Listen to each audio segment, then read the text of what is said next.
क्या हुआ बैदुल भाई, काका? आज तो आप लोग काफी देर से बैठकर बातें कर रहे हैं। कुछ खास बात है क्या? हाँ इरज, हम लोग बाबा के साथ की हुई यात्राओं के बारे में बातें कर रहे थे। खास तौर से वे यात्राएं जो हम मस्तों को ढूंढने के लिए करते थे। हाँ, उन दिनों मेरे मन में बहुत सारे सवाल आते थे कि ये मस्त कौन होते हैं, कहाँ से आते हैं और बाबा इनको क्यों ढूंढते रहते हैं। पर आपको पता है ना काका, हम लोग कभी कभी मैड लोगों को ही मस्त समझ लेते थे। हाँ एरज, वो तो है। एरज, मुझे याद आता है कि शुरू शुरू में जब मुझे बाबा ने बताया कि हमें कुछ स्पेशल लोगों को ढूंढना है, तो मैं सोचने लगा कि ये कौन स्पेशल लोग हैं जिन्हें बाबा ढूंढना चाहते हैं।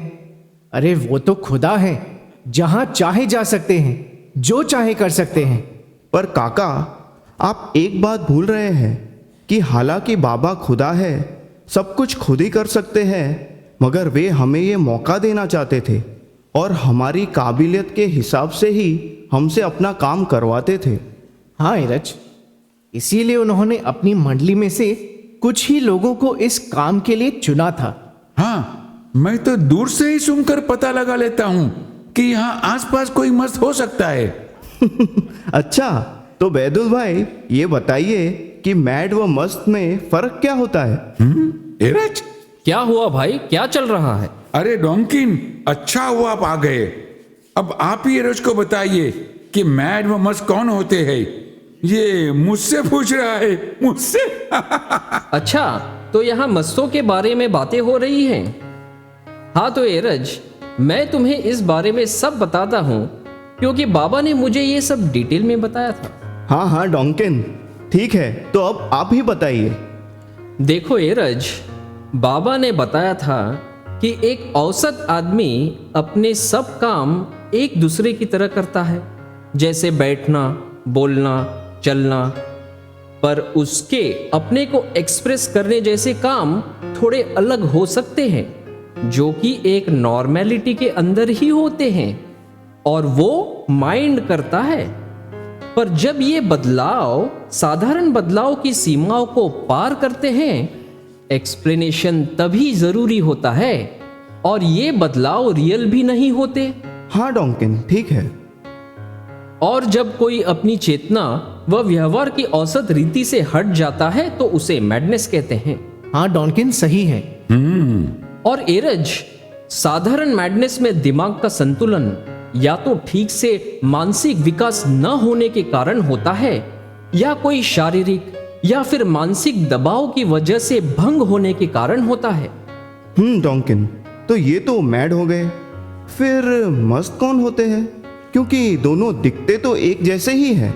हाँ एरज, देखो, बाहर से एक आदमी शांत दिखाई देता है, मगर जब भी वो अपने इस एक से पैटर्न को गहराई से सोचने पर असंतुष्ट होता है, तो वो एक ऐसे दृष्टिकोण को पाने के लिए संघर्ष करता है जो उसे अटूट शांति व संतुष्टि दे। इसके लिए वो नए नए प्रयोग करता है जो उसे जिंदगी के एक अलग ही चेतना देता है और अपने आप ही वो एक ऐसे दृष्टिकोण पर पहुंच जाता है। यही सच्ची खोज की शुरुआत है। क्या हुआ बैदुल? कुछ नहीं, मैं सुन रहा हूं। तो मैं ये कह रहा था कि इस समय अगर उस मनुष्य को सही मार्गदर्शन मिल जाए तो वो सही दिशा में चला जाता है, नहीं तो वो भ्रमित करने वाले रास्तों पर चला जाता है और उसकी अपनी खुद की पैदा की हुई ये दिशा सामान्य स्थिति से अलग चली जाती है और वो आदमी इंसान दिखाई देने लगता है। पर अपने अंदर के इस निर्देशित शक्ति से वो सत्य की खोज करने लगता है और आंतरिक आध्यात्मिक पथ पर चला जाता है।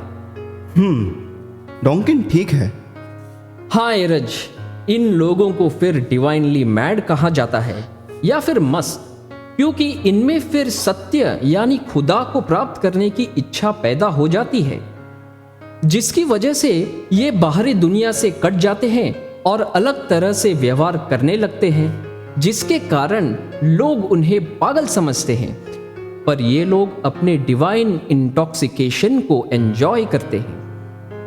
वाह डॉन्किन, आपने तो मैड व मस्त के फर्क को बड़ी आसानी से समझा दिया।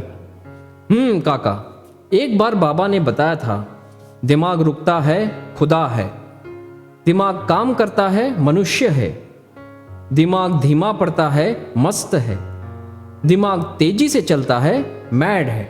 वाह वाह डॉन्किन, बाबा ने कितना अच्छा बताया है। काका, वैसे तो बाबा कितने ही मस्तों से मिले थे, मगर कुछ मस्त जैसे मोहम्मद मस्त, अली शाह, चाचा, चट्टी बाबा, करीम बाबा के साथ बाबा ने बहुत कार्य किया था। हाँ एरज, और इन लोगों को बाबा के पास लाने में कितनी मशक्कत करनी पड़ती थी। हाँ, उन दिनों की बात ही कुछ और थी। चलिए फिर हम बाबा के साथ उन दिनों में ही चलते हैं, जरा फिर से उन अनुभवों को याद करते हैं। हाँ हाँ ठीक है, चलो। हमने मैड व मस्त का फर्क सुन तो लिया, अब देखते हैं कि ये लोग दिखने में कैसे होते हैं और किस तरह का व्यवहार करते हैं।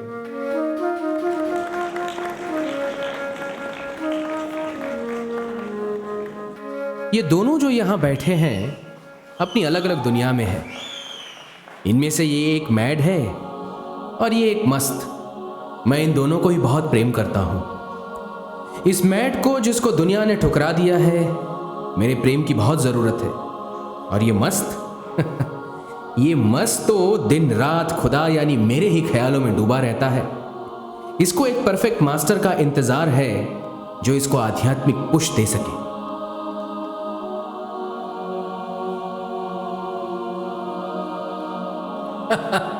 तो देखा आपने, दोनों ही मेरे प्रेम के भूखे हैं।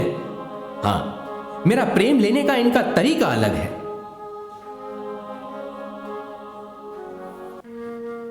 बाबा ने अपने मस्त टूर के साथ साथ कई मस्त आश्रम बनाए। वह मैड लोगों के लिए भी एक आश्रम बनाया, जहां वे इन लोगों को बहुत ही प्यार से रखते थे, इनका सारा काम करते थे। वे इन लोगों से भी सामान्य लोगों की तरह व्यवहार करते थे, और एक तरह से ये ठीक भी है, क्योंकि बाबा के लिए तो पूरी सृष्टि ही समान थी, सभी उनके अपने थे। तो पहला आश्रम जो बाबा ने राहुरी में मैड व मस्त लोगों के लिए खोला था, उसकी एक झलक देखते हैं।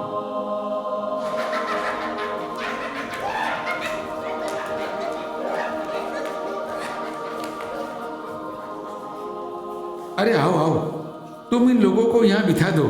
बाबा के आने तक मैं इन्हें देखता हूँ। बाबा, हम इन दोनों को आसपास के गांव से लेकर आए हैं। इनका व्यवहार बड़ा अजीब सा है, पता नहीं मस्त है या मैड। हाँ प्लीडर, मैं बहुत खुश हूँ कि तुम लोग इस राहुरी आश्रम में इन मैड्स को ले आए। बाबा, ये मैड है। बाबा, आपने तो हमें जैसे बताया था उसी तरह से देखकर हम इन्हें ले आए हैं। हाँ हाँ काका प्लीडर साहब, कोई बात नहीं, ये जो भी है मुझे बहुत प्यारे हैं।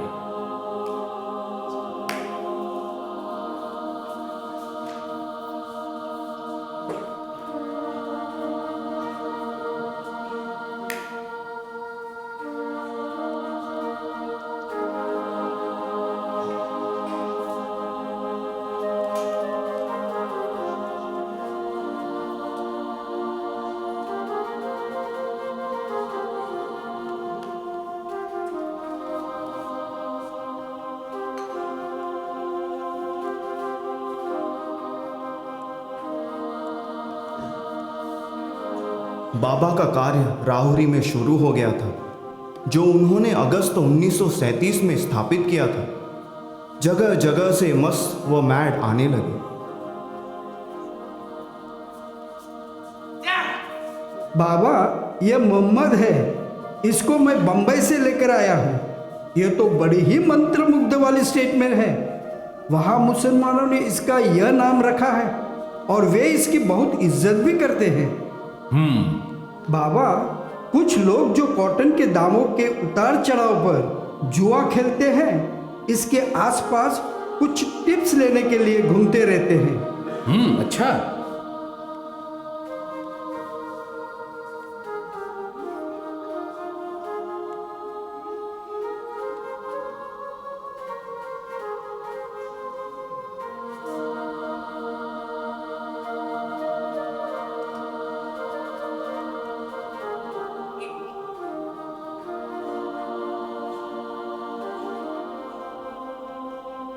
ये मोहम्मद मस्त अभी तीसरे व चौथे प्लेन्स के बीच में है, जो एक बहुत खतरनाक अवस्था है।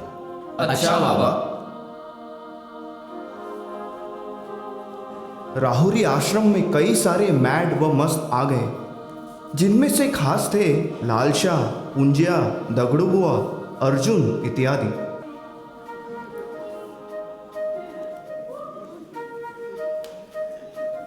पुंजिया, मैं तुम्हारा दोस्त हूँ ना। मैं तुमसे वादा करता हूँ कि मैं तुम्हें पूरा ट्रक भर कर सोना, जवाहरात और खजाना दूंगा। हाँ हाँ, जरूर देना, जरूर देना। और तुम्हारी शादी एक अमीर महाराजा की बेटी से करा दूंगा।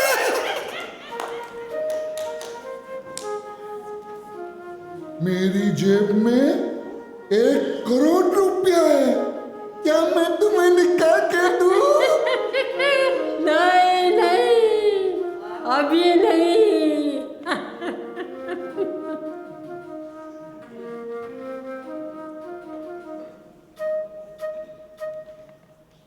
बाबा, आपके कहने पर हम बाबू गाने वाले को ले आए हैं। अरे आओ आओ बाबू, आओ, बैठो बैठो। कोई अच्छा गाना तो जरा सुनाओ। ये सब मस्त लोग भी तुम्हारा साथ देंगे। जी बाबा।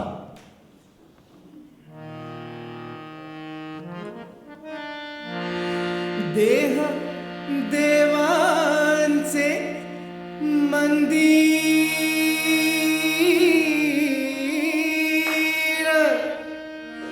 आ, आ,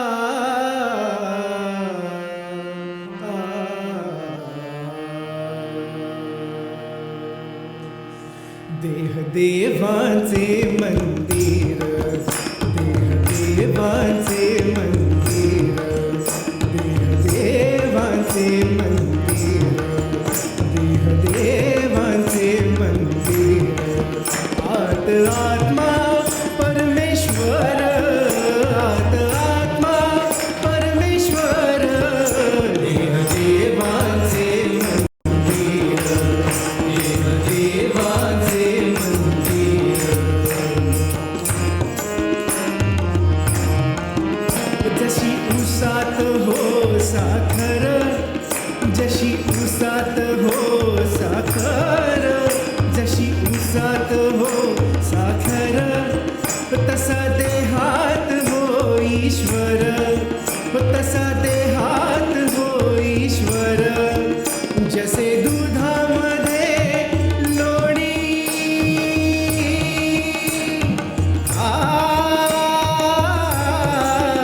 जसे दुधामध्ये लोणी, तसा देही चक्रपाणी, तसा देही चक्रपाणी।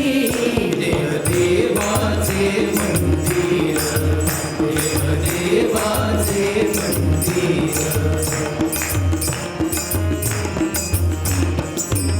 देव देहात देहात, देव देहात देहात, देव देहात देहात।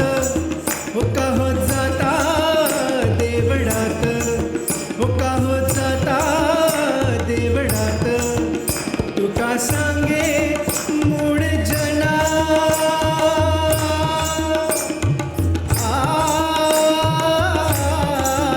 तुका सांगे मूळ जना।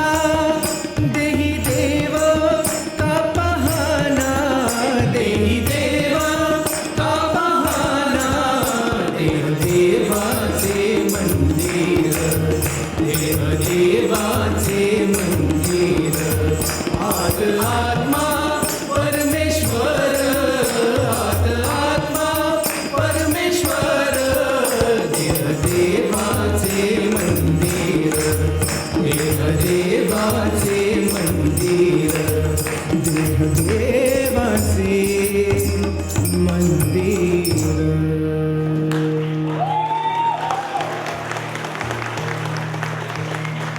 कौन जाने बाबा के इस तरह के कार्य के पीछे उनका कौन सा आध्यात्मिक कार्य छिपा हुआ था, जो वे इन मैड व मस्त से करा रहे थे। एक बार उन्होंने कहा था कि जब मैं राहुरी में किसी मैड को वॉश करता हूं, मैं उन्हें यूनिवर्सली वॉश करता हूं।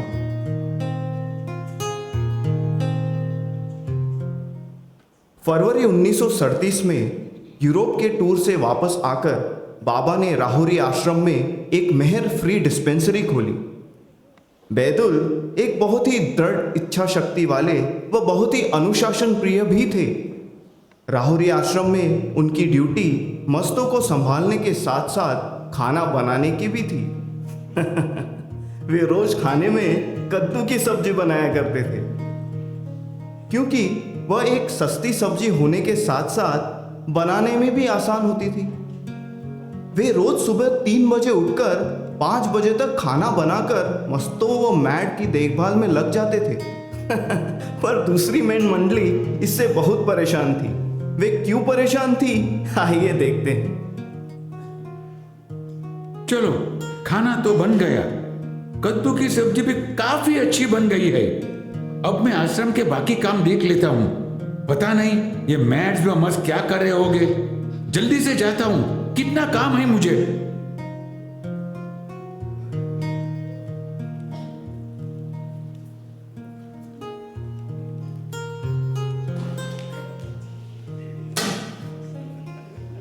ओह, फिर से कद्दू की सब्जी। ये कद्दू की सब्जी तो हमारे पीछे ही पड़ गई है। हमने बैदुल को कितना कहा कि कद्दू की सब्जी रोज मत बनाया करो, पर वह सुनता ही नहीं है। हाँ, मेरी तो भूख ही मर गई है। खाना खाने का मन ही नहीं करता। पर क्या करें, ये सब बाबा से भी तो नहीं कह सकते। हाँ, बड़ी मुश्किल है। इस कद्दू से पीछा छुड़ाने का मुझे तो कोई रास्ता ही नजर नहीं आता। एक रास्ता है। अच्छा, तो गनी जल्दी से बताओ। मैं कल ही बैठा हुआ जब इस बारे में सोच रहा था तो मेरे दिमाग में एक विचार आया और मैंने इस बैदुल के ऊपर एक गजल लिख दी। अच्छा, तो फिर इस गजल का क्या करें? मैं सोच रहा था कि यह गजल बाबू को दे दूं, जो रोज इन मस्तों मैड का मन गाना गाकर बहलाता है। जब वो इसको बाबा के सामने गाएगा, बाबा खुद ही सब समझ जाएंगे। हाँ हाँ गनी, यही ठीक रहेगा। बाबू, तुम्हें याद है ना, आज तुम्हें यह गजल गानी है। हाँ हाँ गनी, मैं इसको जरूर गाऊंगा।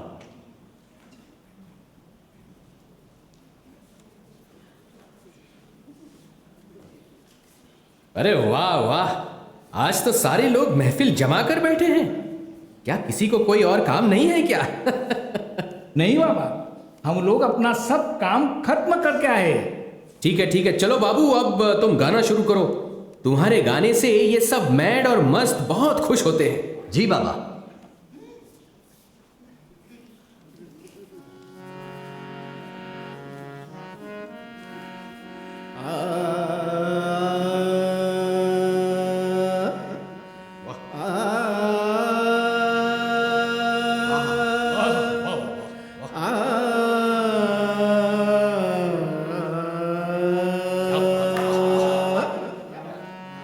अरे बैदुल सेठ है।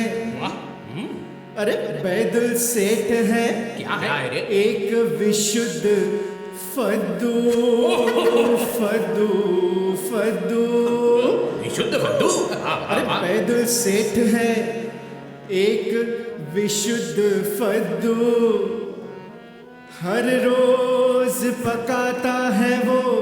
क्या पकाता है? हर रोज पकाता है वो। पकाता है और कुछ नहीं, बोलो बोलो। लेकिन कद्दू कद्दू कद्दू।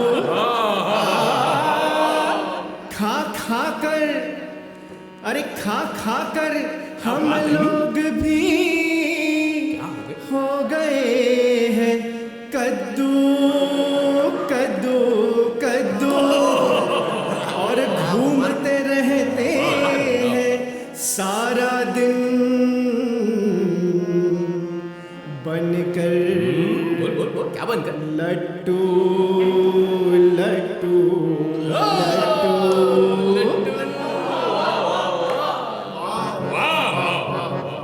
कद्दू कद्दू कद्दू खाकर बने सारे लड्डू। कद्दू कद्दू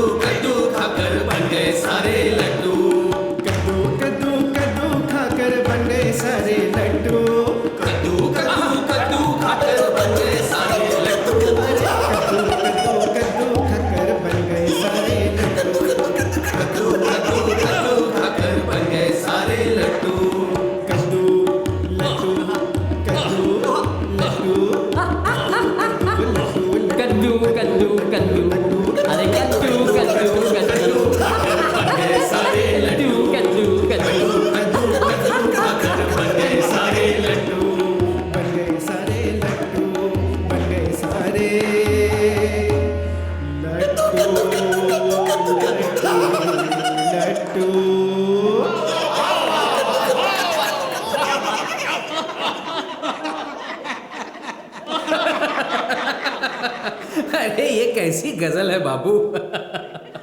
ये तुमने आज कैसी गजल गाई? वैसे बाबू, ये गजल लिखी किसने है? बाबा, ये गजल मुझे गनी ने ही दी है गाने के लिए, तो शायद उन्होंने ही लिखी होगी। गनी? अरे गनी क्या हुआ? इस गजल को लिखने के लिए तुम्हें किसने प्रेरित किया भाई? वैसे बड़ी यूनिक गजल है। बाबा, यह गजल मैंने ही लिखी है।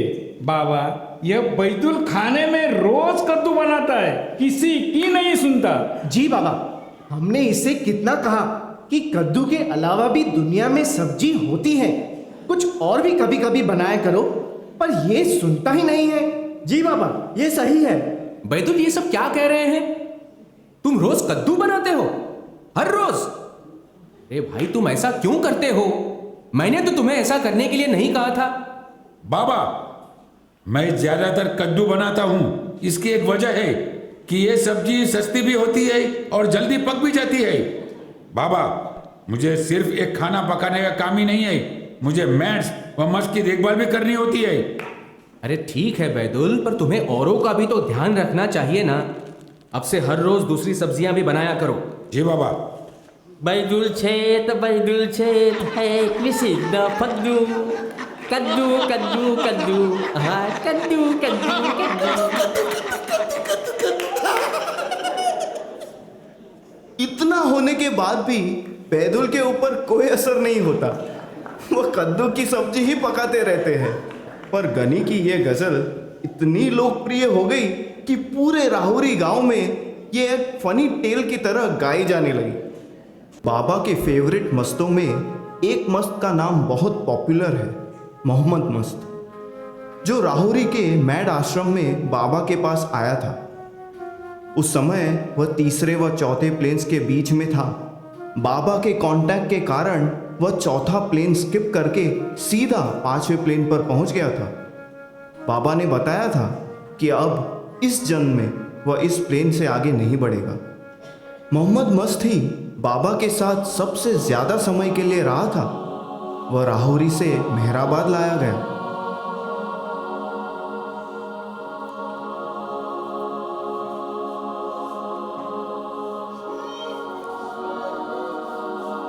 इस मोहम्मद मस्त को जो तुम राहुरी से देख रहे हो, ऐसा सुना जाता है कि ये रत्नागिरी में पैदा हुआ एक हिंदू कुम्हार है। इसका असली नाम तुकाराम चौहान है। रत्नागिरी में इसकी एक पत्नी व 2 बच्चे भी हैं। ये अपना घर छोड़कर जब बंबई आया तो मुसलमानों ने इसका नाम मोहम्मद रख दिया। जी बाबा। बाबा, मैं इससे बॉम्बे में मिला था तो ये ऐसे लोगों से घिरा रहता था जो ये सोचते थे कि कोई भी जो थोड़ा आध्यात्मिक रूप से ऊपर हो, रुई की सत्तेबाजी में उनकी मदद करेगा, और ये भी उनको सत्य का नंबर बताता रहता था। हाँ बैदुल, ऐसा ही होता है। चलो अब सब अपने अपने काम में लग जाओ। जी बाबा। मोहम्मद, ये तुम क्या कर रहे हो? दीश पहातो। तुम जमीन में कुछ ढूंढ रहे हो जो तुम्हें चाहिए? दादा ने मुझे ऐसा बनाया है, मैं क्या करूं?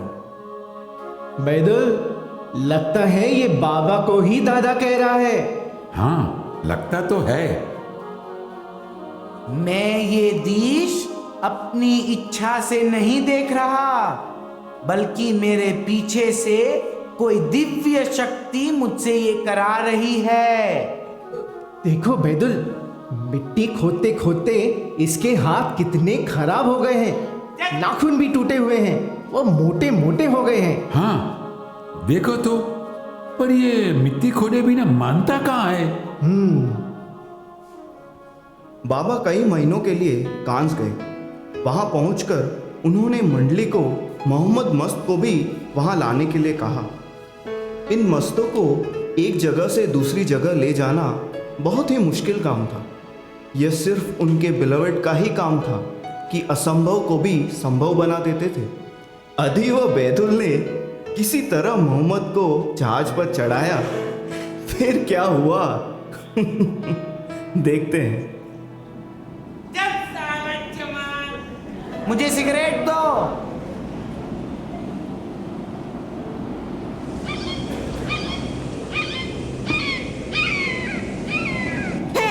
What are you doing?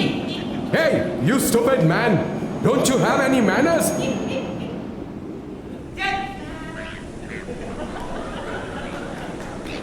Cigarette.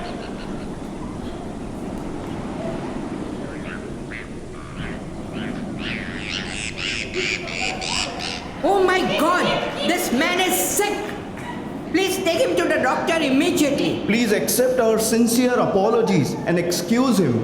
He is not mentally stable. I am sorry. Then take him away to the doctor immediately, or I'll register a complaint with the captain of the ship. Take him away right now. Right now!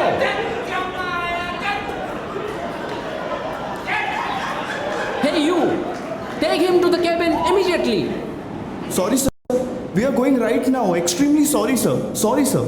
Mohammad, अगर तुम नहीं माने तो तुम्हें police पकड़ कर ले जाएगी। पुलिस! पुलिस! नहीं नहीं नहीं! चलो चलो चलो!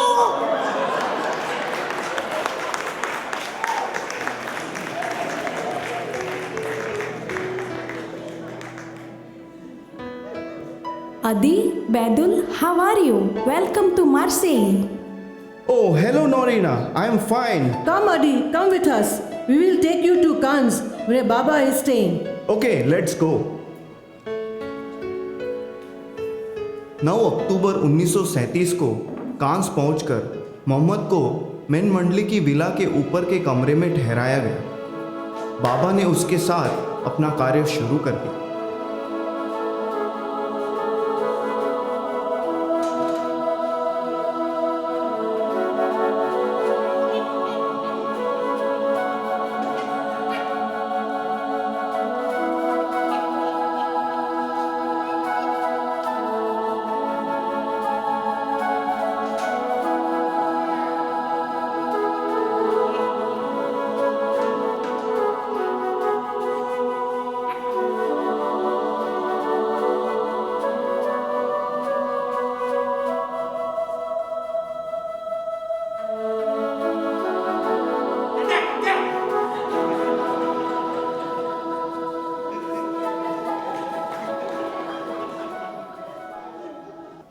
मोहम्मद, ये तुम हर वक्त क्या करते रहते हो?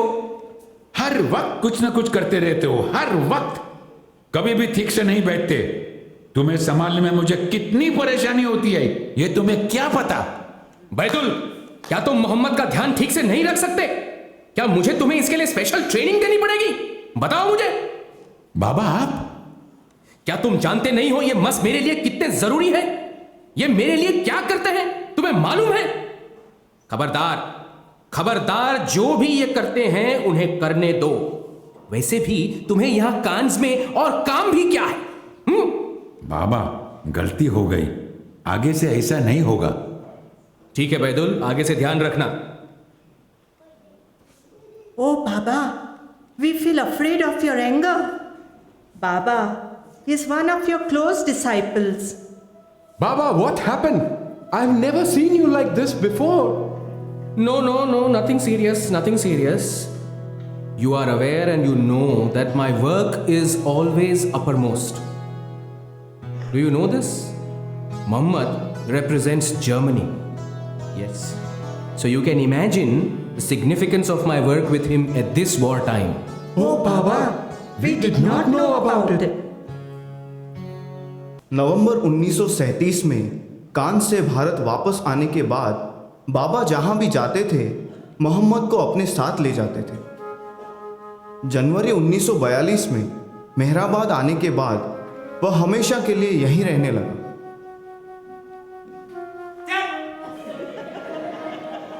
दादा खुदा है, दादा मास्टर है। दादा खुदा है, दादा मास्टर है। दादा खुदा है, दादा मास्टर है। हाँ मोहम्मद, तुम सही कह रहे हो। सब कुछ दादा की इच्छा पर है, क्योंकि दादा है तो दुनिया है। दादा दया के मास्टर हैं। वाह मोहम्मद, तुम तो बहुत ही होशियार हो। दादा दादा दादा दादा देव आए। मोहम्मद, ये तुम क्या कर रहे हो? तुम नहीं समझोगे। 1940 में बाबा एकांतवास में थे और दूसरा विश्व युद्ध भी चल रहा था। इस समय बाबा कभी कभी हुमन मंडली के साथ बैठते थे। एक बार उन्होंने मोहम्मद मस्त की शादी से जुड़ी एक बात बताई। मोहम्मद के अपनी पत्नी बच्चों के बारे में पूछने पर बाबा हमेशा उससे कहते थे कि तुम्हारी पत्नी बच्चे आएंगे। पर एक दिन क्या हुआ? क्यों, सब ठीक हो? सब अपना अपना काम ठीक से कर रहे हो? जी बाबा। आज मैं तुम लोगों को मोहम्मद मस्त के बारे में बताता हूं, ध्यान से सुनना। मोहम्मद हमेशा मुझसे अपनी पत्नी व बच्चों के बारे में पूछते रहता था और हर बार मैं कोई ना कोई बहाना बना देता था, मगर उसका ध्यान हमेशा अपनी पत्नी में ही पड़ा रहता था। तो देखो देखो मैंने कैसे उसकी इस इच्छा को खत्म कर दिया। अरे क्या हो गया मोहम्मद, तुम रो क्यों रहे हो? दादा, मैंने कभी नहीं सोचा था कि आप मुझसे झूठ बोलेंगे। आपने कहा था कि मेरी पत्नी आने वाली है, वो कहाँ है? अब तक आई क्यों नहीं है? काका, ये इसलिए नहीं रो रहा है कि इसकी पत्नी नहीं आई, बल्कि इसलिए रो रहा है कि मैंने इससे झूठ बोला है। आई बात समझ में? लेकिन कुछ करना तो पड़ेगा हम लोगों को। जी बाबा। मोहम्मद, तुम्हारी पत्नी जल्दी आएगी, चिंता मत करो। बाबा ने एक बूढ़ी औरत को मोहम्मद की नकली पत्नी बनाकर उससे मिलने के लिए तैयार किया।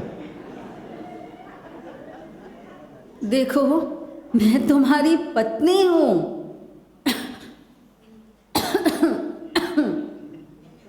मैं यहाँ तुम्हारे पास आई तो हूँ, पर मैं बहुत बीमार हूँ।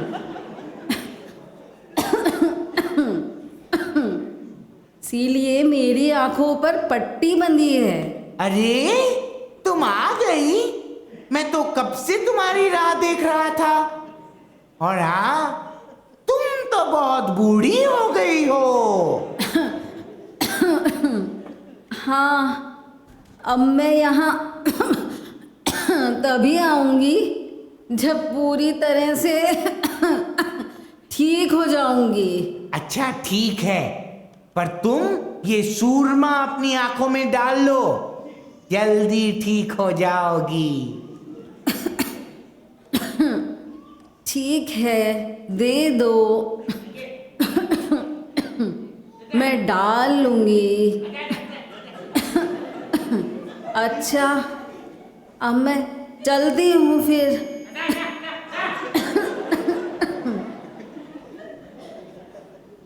मुझे अपनी पत्नी नहीं चाहिए। वो हमेशा बीमार रहती है, हमेशा उसके साथ कुछ ना कुछ गलत होता रहता है। उसके बजाय मुझे आप एक मोर दे दो। मैं आपका मोर हूं। मेरा मोर कहाँ है? आओ, आओ, आओ।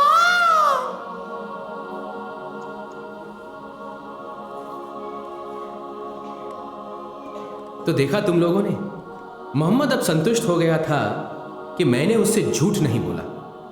उसके बाद उसने कभी अपनी पत्नी के बारे में मुझसे नहीं पूछा। मोहम्मद एक बच्चे की तरह है। जब तक तुम बच्चा नहीं बनते, सत्य के पथ पर नहीं आ सकते। जी बाबा। एक बार बाबा ने मोहम्मद मस्त को अलोपा के साथ बम्बई रहने के लिए भेजा। तो देखते हैं क्या हुआ। अरे मोहम्मद, ये तुम क्या कर रहे हो? बर्तनों को खिड़की से बाहर मत फेंको, वो किसी को लग जाएगी। ओफो, ये तो सुनता ही नहीं है। क्या करूं? जल्दी से नीचे जाकर देखता हूं।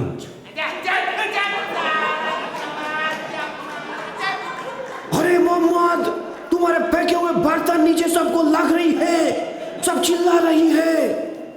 दीश दीश दीश। अरे एक तो गलत काम कर रहे हो, फिर सुनते भी नहीं। अब बर्तन या कुछ भी नीचे मत फेंकना। मैं बाबा से कहकर खिड़की पर शीशा लगवाता हूं। खिड़की में शीशा लग गया तो एक नई मुसीबत। मोहम्मद कॉमन टॉयलेट में 4-5 घंटे बैठता था।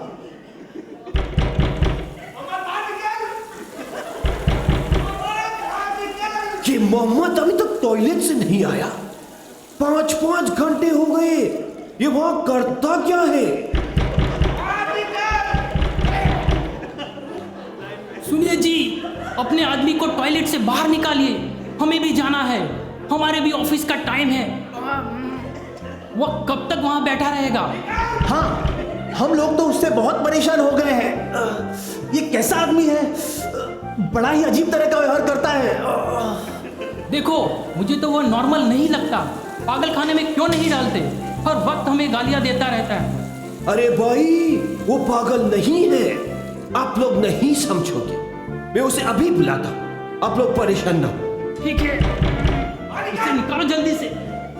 अब ये एक और नई मुसीबत। मैं क्या करूं, परेशान हो गया हूं।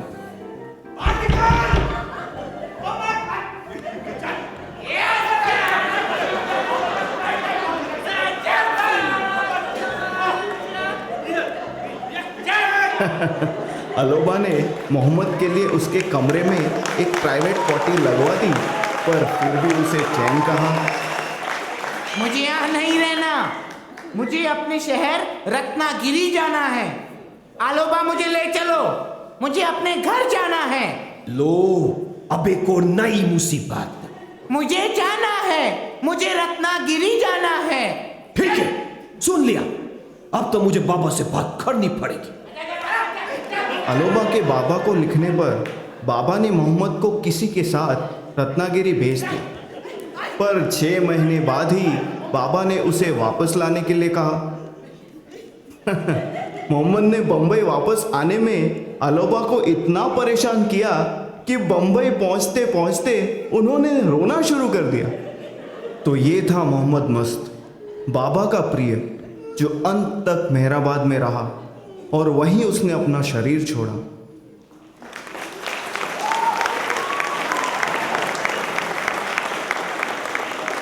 बाबा के इस फेस का बहुत ही खास महत्व था और इस युग में मेहर बाबा के मैड व मस्त के साथ किए हुए कार्यों की उत्कृष्टता आगे आने वाले समय में मानवता के लिए एक प्रेरणा साबित होगी। बाबा ने प्लीडर से, इन मस्तों व पागलों से राजा गोपीचंद पर एक नाटक करने के लिए कहा। तो चलिए देखते हैं क्या क्या हुआ।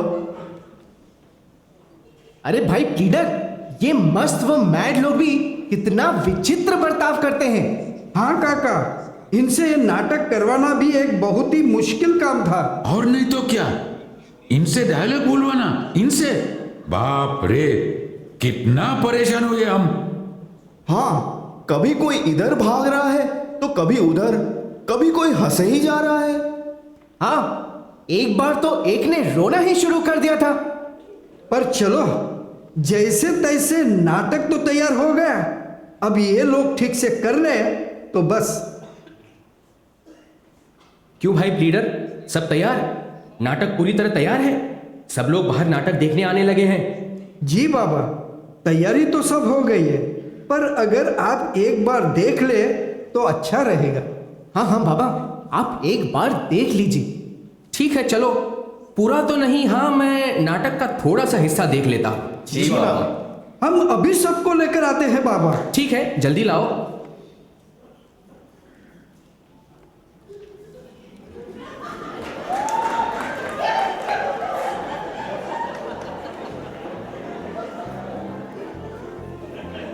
राजा गोपीचंद, अपना डायलॉग बोलो, डायलॉग बोलो भाई, डायलॉग। सुनते हो कि नहीं? डायलॉग बोलो। अरे भाई बोलो, जल्दी बोलो भाई, जल्दी बोलो। अरे भाई, तुम राजा गोपीचंद हो, बोलो भाई, डायलॉग बोलो।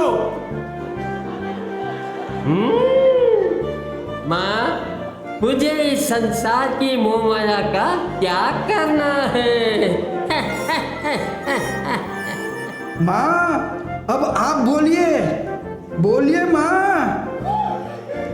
अरे माँ, अब आप बोलिए, बोलिए माँ। अरे माँ, अब बोलिए।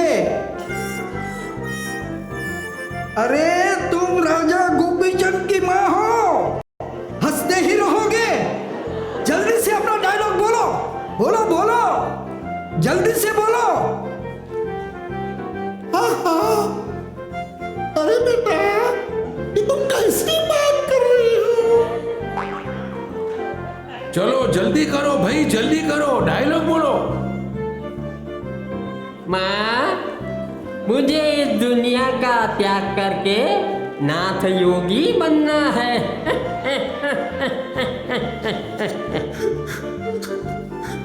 नहीं नहीं बेटा, तुम योगी मत बनो।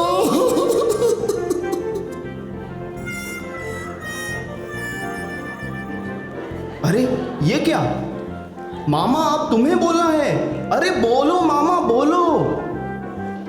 अरे ये क्या, अरे ये क्या मामा, अब तुम्हें बोलना है। मामा बोलो, अरे बोलो, अरे बोलो मामा, अब तुम्हें बोलना है मामा। बेटा गोपीचंद, तुम योगी बन जाओगे तो राज्य कौन संभालेगा? बाबा, मैं सबको सच्चाई और प्रेम की राह पर आगे बढ़ने की प्रेरणा दूंगा।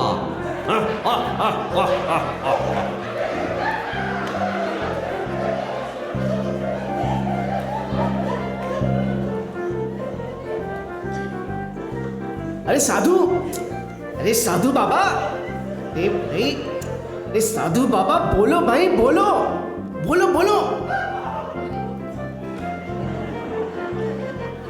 बेटा गोपीचंद, मैं तुम्हें इस राह पर आगे बढ़ने की प्रेरणा दूंगा। चलो, तुम मेरे साथ चलो।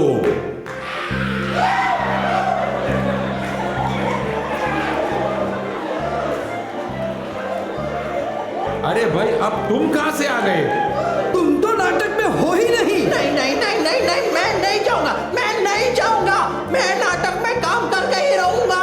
मैं नाटक में काम करूंगा, मैं नहीं जाऊंगा। चलो चलो, तुम बाहर जाओ।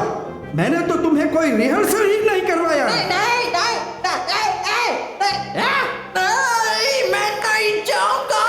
अरे प्लीडर, प्लीडर, इससे भी कुछ करवा लो। जी बाबा।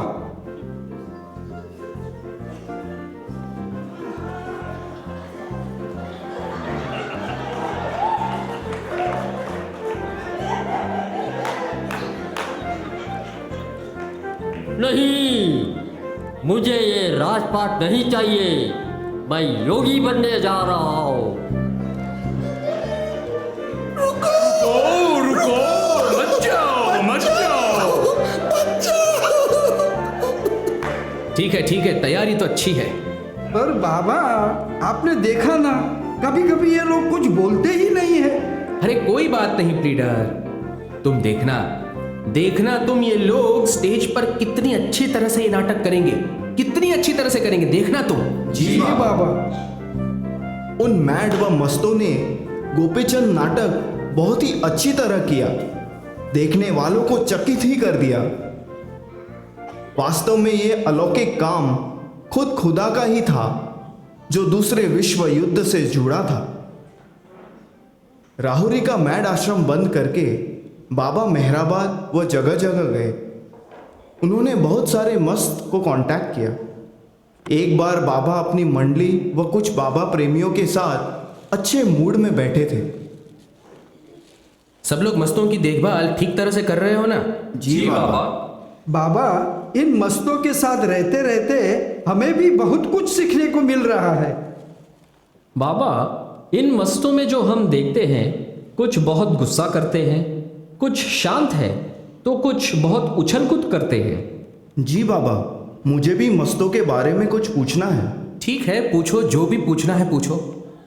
बाबा, पहले तो मुझे मस्तों के इन टाइप्स के बारे में पूछना है। देखो डॉन्किन, वैसे तो मस्त बहुत तरह के होते हैं, मगर 5 टाइप्स बहुत स्पेशल हैं और कॉमन भी। 1, जलाली। इस तरह के मस्त हमेशा गुस्से वाले, दूसरों को गालियां देने वाले और कभी भी बोलने वाले होते हैं। इन्हें हमेशा बेआरामी होती है, ऑलवेज रेस्टलेस। जो भी इनके पास जाता है उसे मारते हैं। इनको अपनी उंगलियां व टोज लगातार हिलाने की आदत होती है। ये चाय के शौकीन व तंबाकू भी खाते हैं। कपड़े पैसे देने पर फेंक देते हैं। कभी कभी कुत्तों के साथ रहने में इन्हें अच्छा लगता है। हमेशा फटे पुराने कपड़े पहनते हैं व गंदे में ही बैठे रहते हैं, जैसे पेशावर का नंगा मस्त। दूसरा, जमाली। ये हमेशा सौम्य मिजाज वाले होते हैं। कभी किसी को न मारते हैं न गालियां देते हैं। ये ज़मीन पर थोड़ी ऊंची जगह पर बैठते हैं। वो अपनी उंगलियां व हाथ ज़्यादातर हिलाते हैं, कभी कभी ज़मीन पर या अपने शरीर पर साइंस भी बनाते हैं। तंबाकू बहुत खाते हैं, चाय के कम शौकीन होते हैं। चाय व तंबाकू के अलावा किसी से कुछ नहीं लेते। अगर लेते भी हैं तो रख लेते हैं। कमरे में ही रहते हैं। म्यूज़िक बहुत पसंद होता है। काफ़ी कॉमन होते हैं, जैसे अहमदनगर के अली शाह। नंबर 3, महबूबी।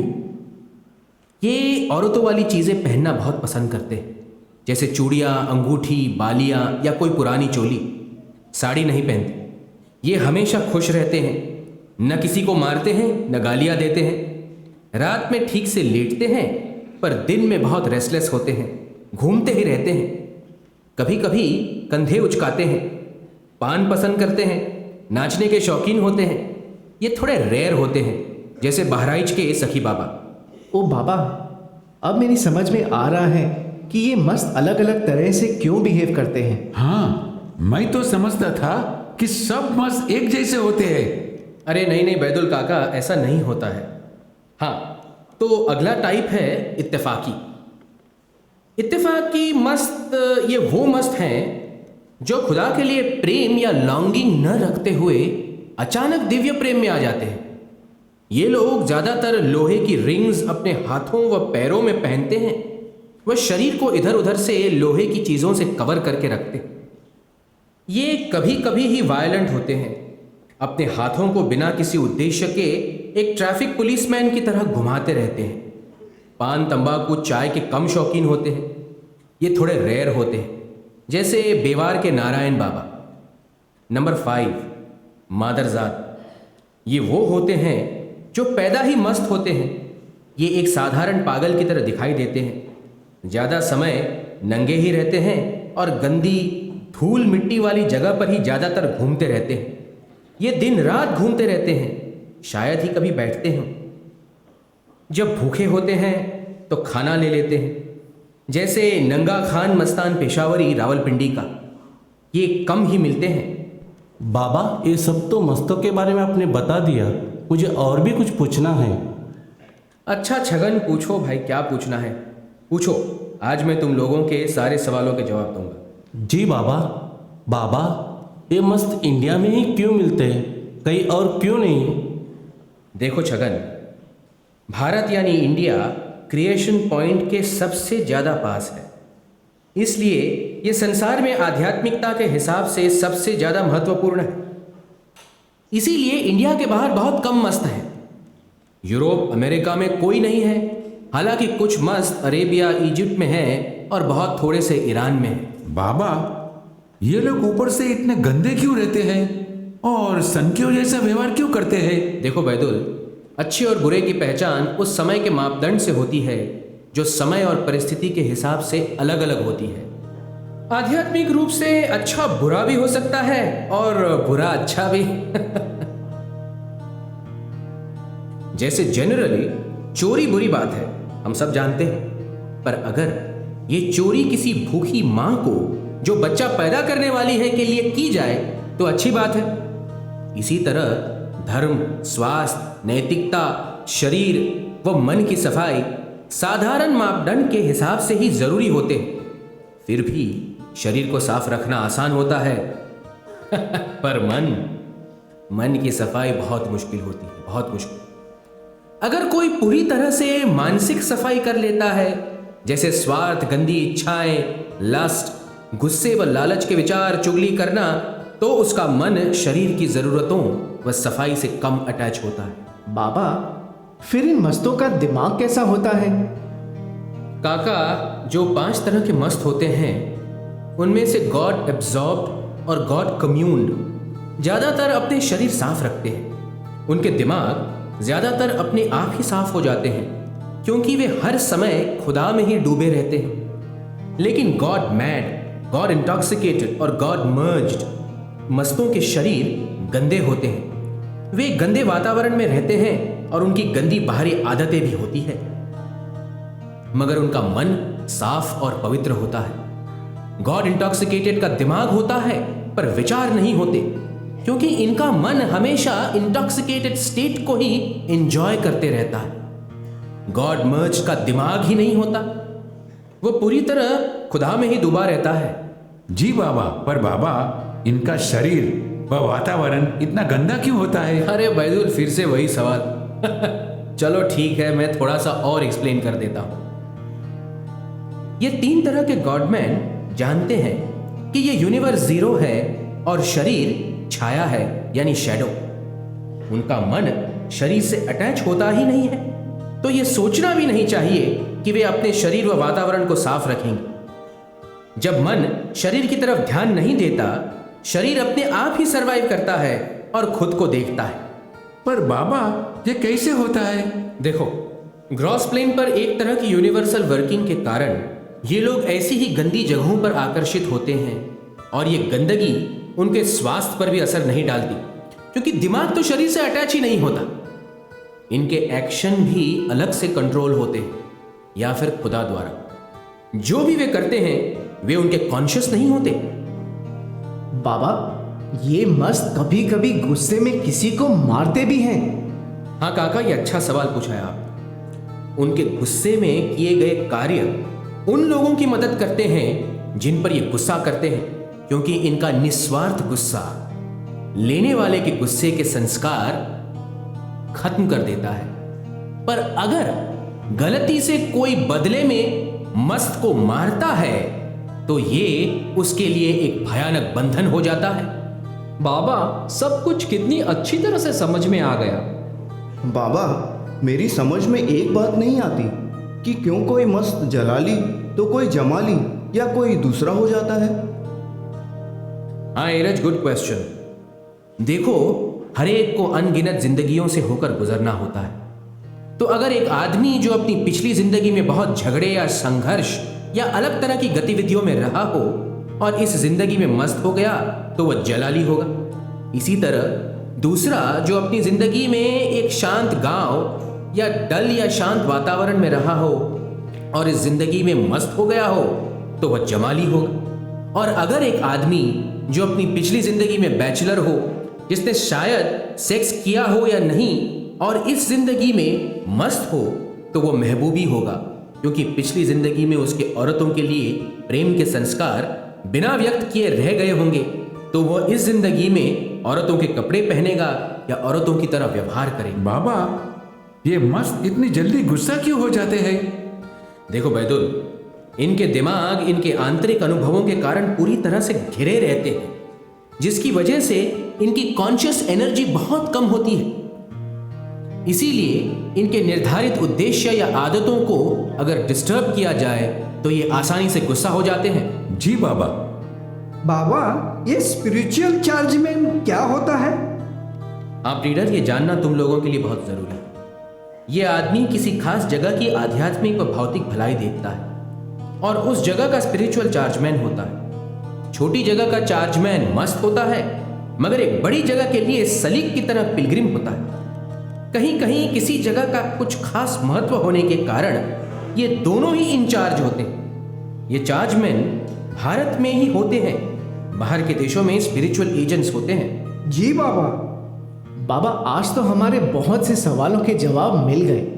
जी बाबा, मेरे मन में तो हर समय ऐसे ही सवाल घूमते रहते थे। अच्छा, अब मैं तुम्हें बताता हूं कि इन मस्तों का मानवता के लिए कितना खास योगदान होता है। ध्यान से सुनना। इनकी अद्वितीय उपयोगिता संसार के तुरंत के बेटरमेंट और उद्धार के लिए होती है। इन खुदा के बच्चों में से जो प्रेम हमेशा फैलते रहता है वो पृथ्वी की हर जिंदगी के लिए अच्छा होता है। चलो अब आज के लिए बहुत हो गया। अब तुम सब अपने अपने काम में लग जाओ। जी बाबा।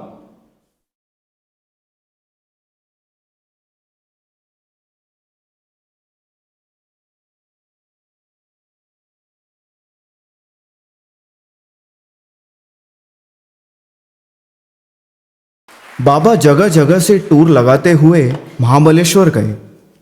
उन्होंने कई जगह मस्त आश्रम भी खोले, जैसे जबलपुर, बेंगलोर, मेहराबाद, रांची। मेहराबाद में बाबा ने एक मस्त अली शाह को अहमदनगर से बुलाया, जहां यह अहमदनगर बस स्टेशन के पास एक धर्मशाला में रहता था। इसको बापजी भी कहते थे। ये बहुत साल पहले अहमदनगर में हाथों में एक मटका लेकर आया था। सरजेपुरा धर्मशाला में रहते हुए लोगों ने इसकी इज्जत करनी शुरू कर दी। लोग इससे प्रभावित होकर इसके सामने गाते थे। कुछ इसकी ज़रूरतों का ध्यान रखने लगे। ज़्यादातर इसके पास बस ड्राइवर, कंडक्टर बैठे रहते थे। इसको सिगरेट पीना बहुत पसंद था। बाबा, आपने जिस अली शाह मस्त को अहमदनगर से बुलवाया था उसे हम ले आए हैं। जी बाबा।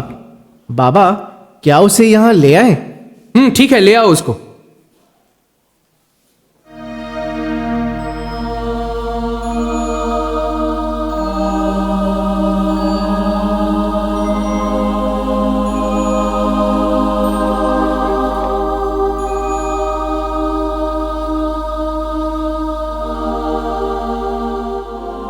अरे बैदुल, इसे ले जाओ अंदर कमरे में, इसके रहने का इंतजाम कर दो। जी बाबा।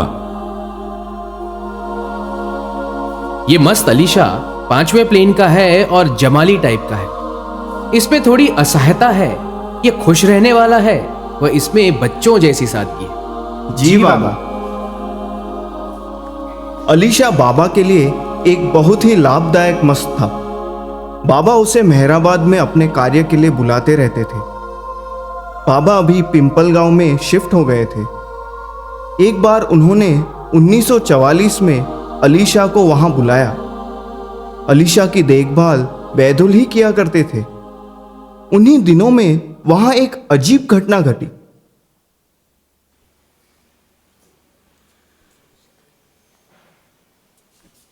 आपको कुछ और चाहिए? आपको कुछ और चाहिए? नहीं नहीं, मैं आपसे पूछ रहा हूं कि आपको कुछ चाहिए? नहीं नहीं, मैं आपसे पूछ रहा हूं कि आपको कुछ चाहिए। अरे, ये तो मेरी बात ही दोहरा रहा है। इससे कुछ पूछना ही बेकार है।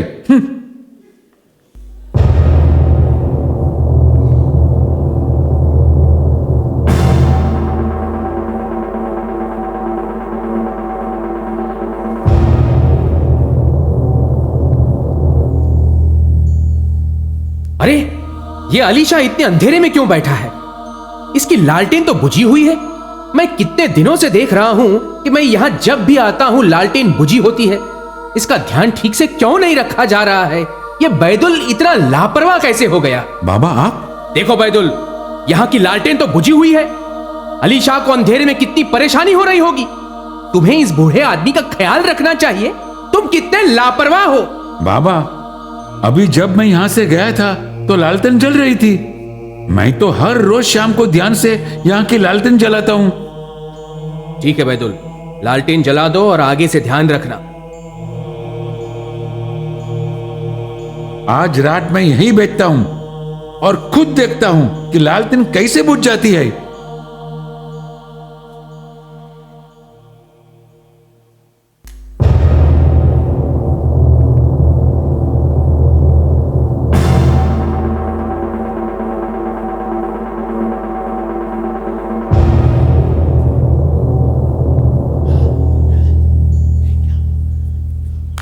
बैदुल, क्या हुआ? लालटेन तो फिर बुझी हुई है। बाबा, अभी मेरे सामने जलती हुई लालटेन जोर की आवाज के साथ बुझ गई। बैदुल, तुम ठीक कह रहे हो। यहां एक आत्मा, एक घोस्ट, एक भूत है। शायद उसने, लेकिन वह किसी को नुकसान नहीं पहुंचाएगी। ठीक है बाबा।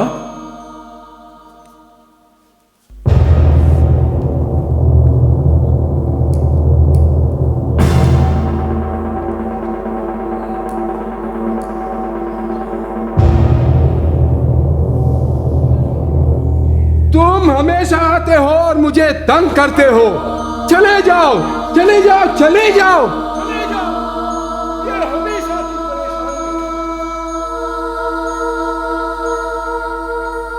आज मुझे कृष्णा को बाबा ने आपके पास भेजा है। ये लालटेन आपने क्यों गिरा दी? जाकर बाबा को बताता हूँ। अलीशा तो बहुत खराब मूड में है।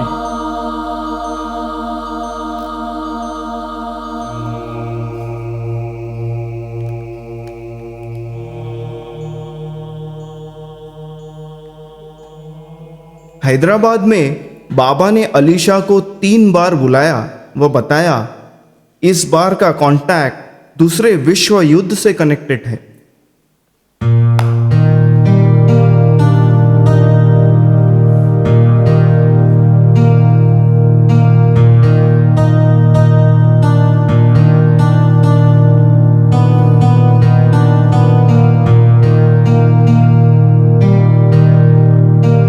बाबा, आप काफी थके हुए लग रहे हैं। हाँ, हालांकि अलीशा एक बहुत ऊंचा मस्त है। मुझे उसके साथ काफी कठिनता से कार्य करना होता है। उसके जमाली स्वभाव की वजह से उसका दिमाग नींद में व सुस्ती में रहता है। हालांकि कार्य थकाने वाला था, पर अलीशा के साथ किया गया कार्य असाधारण था। बोलता था, बोलने को लगा, बोला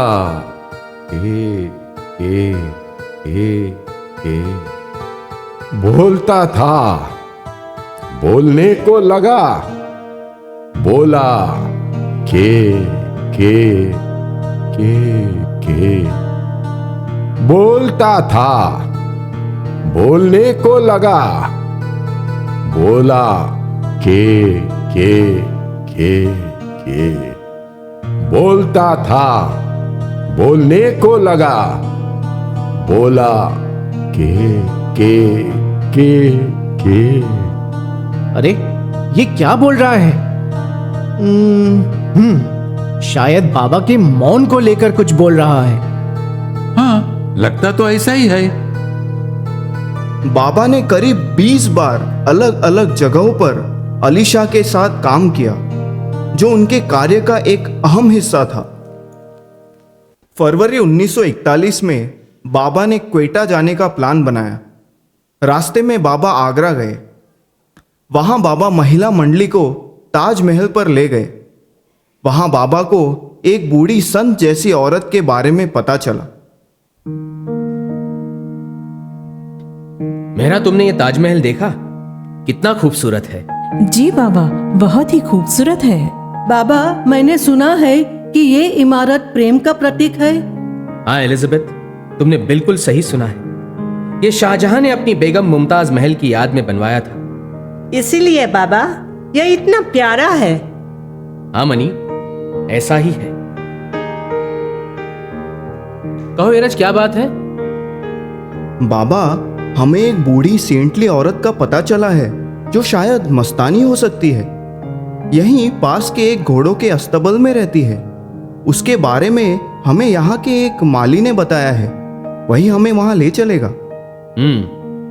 तो ठीक है एरज, तुम चलो, मैं अभी आता हूं। एलिजाबेथ, तुम लोग चलो, मैं एरज के साथ एक मस्त से मिलकर आता हूं। जी बाबा।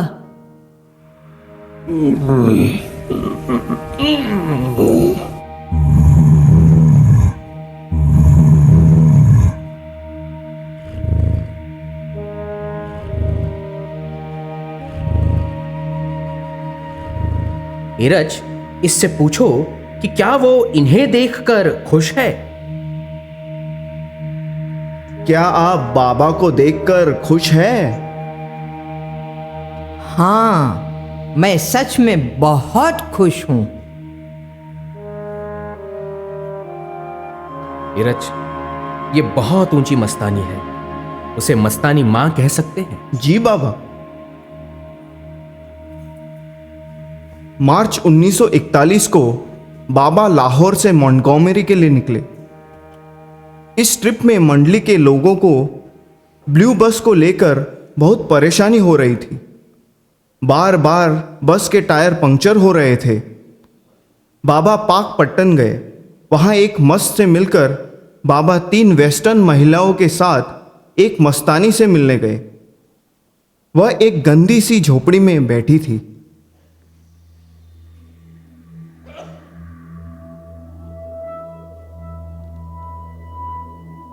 बाबा, यह मस्तानी तो बहुत छोटी उम्र की लग रही है। मुझे किसी ने बताया था कि ये यहाँ पिछले 12 साल से रह रही है। हाँ बाबा, लोग तो ये भी कह रहे थे कि ये 6 साल की उम्र से ही यहाँ इसी तरह बहती रहती है। वे लोग ही इसे खाना वगैरह देते हैं। अच्छा ठीक है, तुम दोनों यहीं रुको, मैं उससे मिलकर आता हूं।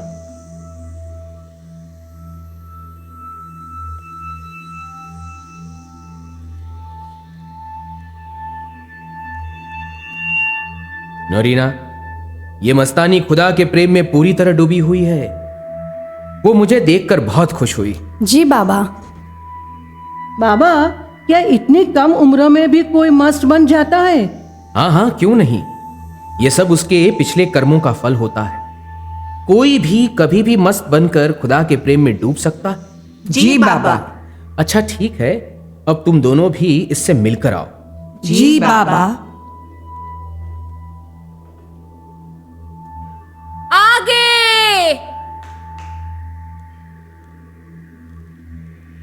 केवल मेहर बाबा ही ये जानते हैं कि ये मस्त उनके लिए क्या मायने रखते हैं, क्योंकि ये हमारे युग का सबसे महत्वपूर्ण कार्य है।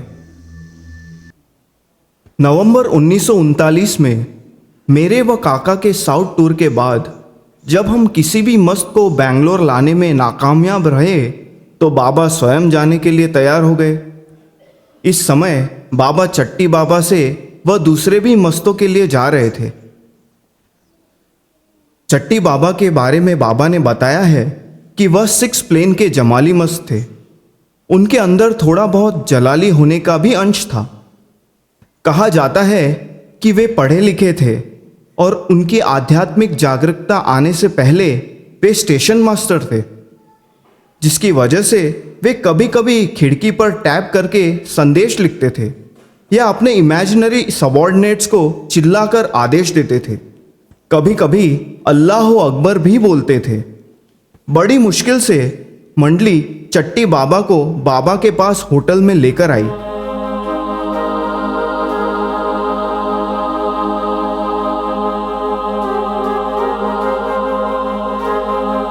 काका जरा खाना ले आओ। जी बाबा।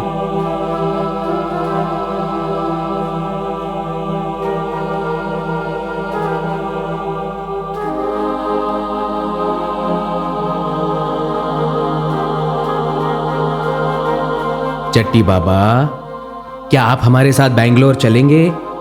हाँ, चलूंगा। एरज, काका, कृष्णा, चट्टी बाबा को उनके कमरे में ले जाओ। हम लोग सुबह यहां से निकलेंगे। जी बाबा। रात को चट्टी बाबा को कुछ बेचैनी होने लगी। काका से खाना बनवा कर खाया। वह बाहर घूमने निकल गए। जाल केरा वाला उनके पीछे पीछे गए। मीलों तक घूमने के बाद बड़ी मुश्किल से जब जाल ने काका को भी वहीं बाहर ही बुलवा लिया, तब कहीं जाकर बड़ी मिन्नतों के बाद वे धर्मशाला वापस आए। एरज, काका, कृष्णा, 2-3 बाल्टियां भरकर पानी लाओ। गुस्ताद जी, आप जरा कपड़े लाइए। जी बाबा।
काका, खाना ले आओ।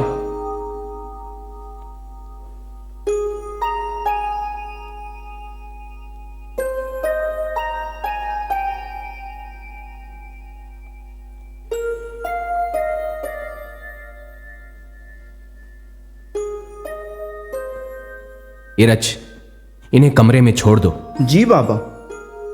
बैंगलोर जाते समय एक स्टेशन पर एक मजेदार घटना घटी जो चट्टी बाबा के बच्चे जैसा स्वार्थी स्वभाव दिखाती है। बाबा शहर में कुछ और मस्तों से भी मिलने गए थे।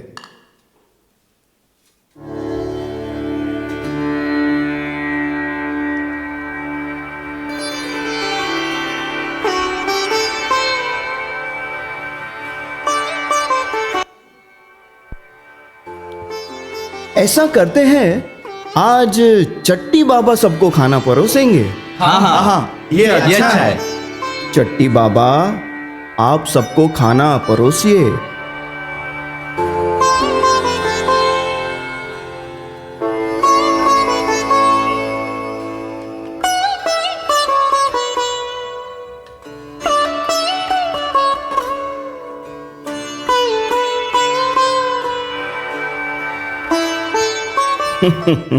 साउथ इंडियन होने के कारण ही शायद चट्टी बाबा को रसम बहुत पसंद है।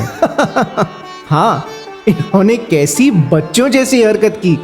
इस तरह का फनी बिहेवियर और कभी कभी गुस्सा इनको कितना अलग बनाता है। बैंगलोर पहुंचने पर चट्टी बाबा को वहां के खास मस्त आश्रम में एक झोपड़ी में रखा गया।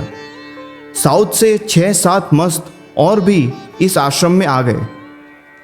एक गायक इन लोगों के मनोरंजन के लिए अहमदनगर से भेजा गया।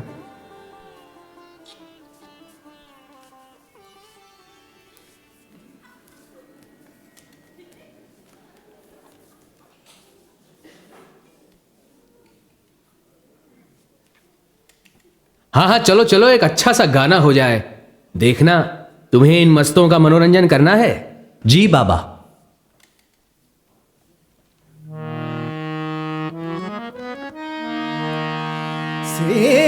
सेवनामृत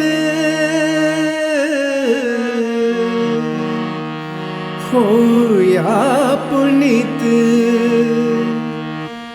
गाओ हरि गीत आवड़ी हरि रूप ध्याओ, हरि रूप पाहु, हरि रूप ध्याओ, हरि रूप पाहु। अखंडित राहु राहु हरि चापाई, अखंडित राहु राहु हरि चापाई।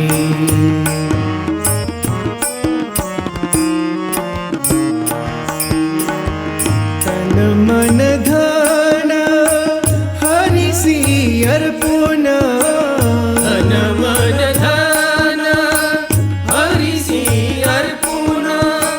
घालू लोटांगण भक्ति भावे, घालू लोटांगण भक्ति भावे, घालू लोटांगण भक्ति भावे। हरि रूप ध्याओ, हरि रूप पाहु, हरि रूप ध्याओ, हरि रूप पाहु। अखंडित राहु राहु हरि चापाई, अखंडित राहु राहु हरि चापाई।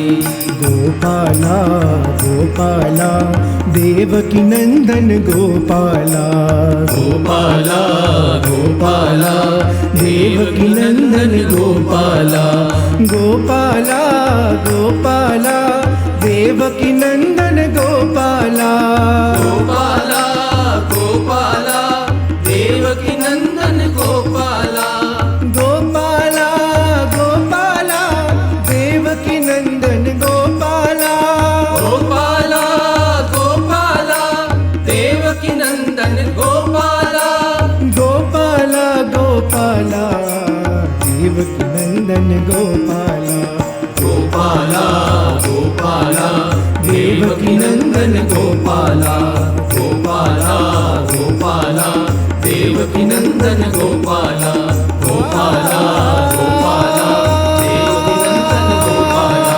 गोपाला गोपाला देवकी नंदन गोपाला, गोपाला गोपाला देवकी नंदन गोपाला, गोपाला गोपाला देवकी नंदन गोपाला।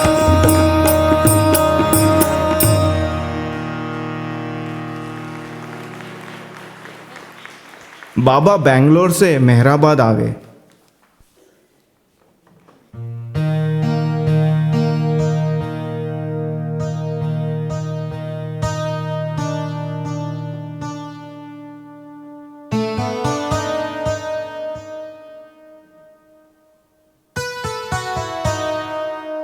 कृष्णा, मैं तुम्हें बताता हूँ कि यूरोप के लोग बहुत ही दुख व तकलीफों से गुजर रहे हैं, लेकिन उनके भी हालातों से गुजरकर अच्छे दिन आएंगे।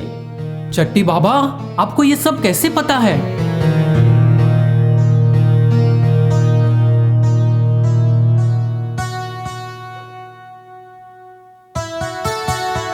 आगे आने वाले समय में बहुत ही वेदना व सुख सुविधाओं की कमी होगी। बहुत लोग भूखमरी से मर जाएंगे, मगर अंत में बाबा सबको उनकी तकलीफों से राहत दिलाएंगे। अच्छा?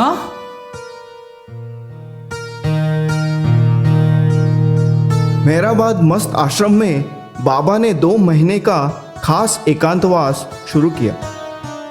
मेरा ये 2 महीने का एकांतवास मेरे खास यूनिवर्सल कार्य के लिए है, खास तौर से युद्ध की कुछ बातों को बढ़ाने के लिए। वॉर की स्थिति में कुछ चौंकाने वाले बदलाव होंगे, बिल्कुल चौंकाने वाले। एक के बाद एक इटली व अमेरिका को मिलाकर 32 देश इसमें शामिल होंगे। 32 देश जिनका हाथ अभी ऊपर है वो नीचे लाकर फेंके जाएंगे, और जो अभी तकलीफ पा रहे हैं चैन की सांस लेंगे। जी बाबा। हाँ, मेरे इन 10 दिनों के एकांतवास में मैं वॉर की लंबाई के बारे में डिसाइड करूंगा कि ये कब खत्म होगी और एग्जैक्टली कब खत्म होगी। जी बाबा, आप ही ये वॉर संचालित कर रहे हैं? हाँ काका, ये सही है। जी?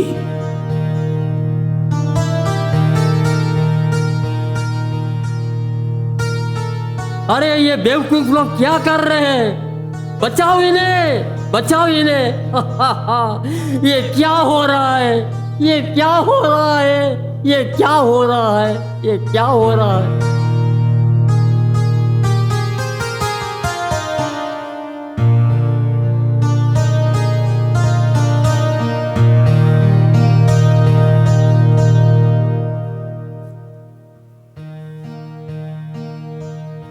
बाबा, मेरा घर बुरी तरह से तबाह हो रहा है। वो आग में है बाबा, वो आग में है। मैं आपके पास शरण लेने के लिए आया हूँ बाबा, मैं आपके पास शरण लेने के लिए आया हूँ। कृष्णा काका, तुम दोनों हमें अकेला छोड़ दो।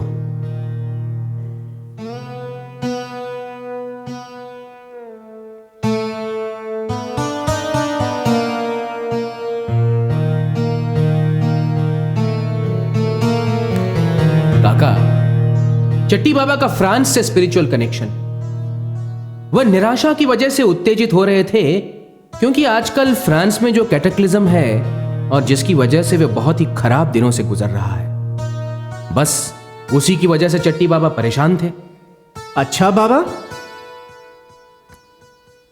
बाबा चट्टी बाबा के साथ जगह जगह घूमे, जयपुर, क्वेटा गए। बाबा का यूनिवर्सल कार्य उनके साथ चल रहा था। मैं बहुत गरीब हो गया हूँ। जो कुछ भी मेरे पास था वो मेरे बड़े भाई के पास है। मैं नहीं रुकूंगा, मुझे जाना चाहिए। मैं तकरीबन पूरा ही डूब गया हूँ, मुझे जाना चाहिए। मेरे बड़े भाई को दुनिया के लिए करने को अभी भी बहुत काम है, लेकिन मुझमें इस काम को करने की ताकत खुद से नहीं है। कृष्णा, ये बाबा को बड़ा भाई कह रहे हैं। हाँ काका, आप ठीक कह रहे हो। तुम लोग जानते नहीं हो, संसार के ऊपर इतना बड़ा संकट आने वाला है कि कोई कल्पना भी नहीं कर सकता। यहाँ तक कि भाई भाई को मारेगा, घोर विपत्ति आएगी, तब सारा संसार मेरे बड़े भाई के बारे में सोचेगा। तब वो अपना पर्दा हटाएंगे और सब उन्हें नमन करेंगे। अल्लाह अकबर, अल्लाह अकबर, अल्लाह अकबर, अल्लाह अकबर, अल्लाह अकबर, अल्लाह अकबर। चट्टी बाबा के साथ बाबा ने बहुत ज़्यादा कार्य किया। फिर फाइनली एक दिन 1941 में चट्टी बाबा पंचगनी से निकल गए। उस समय काफ़ी बुलाने पर भी वे वापस नहीं आए। मार्च 1942 में बाबा मस्तों के टूर के लिए ऋषिकेश, गोरखपुर गए। कई मस्तों से मिले। बहराइच में बाबा एक बहुत ही अच्छे इंटरेस्टिंग सखी बाबा मस्त से मिले।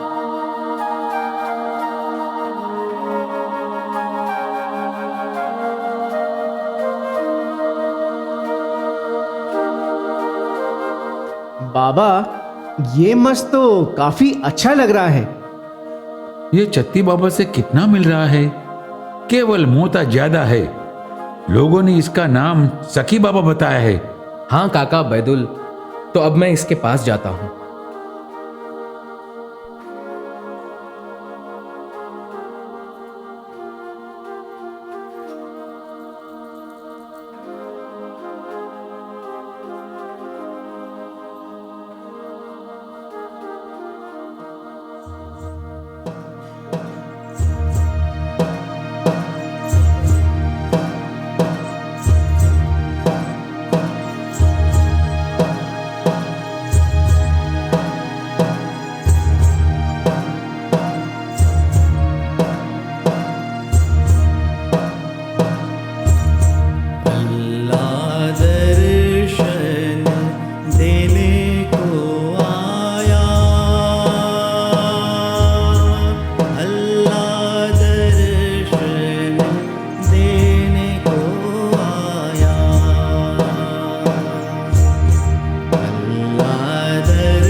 बैदुल, इसे लेकर शहर के बाहर के श्राइन पर चलो।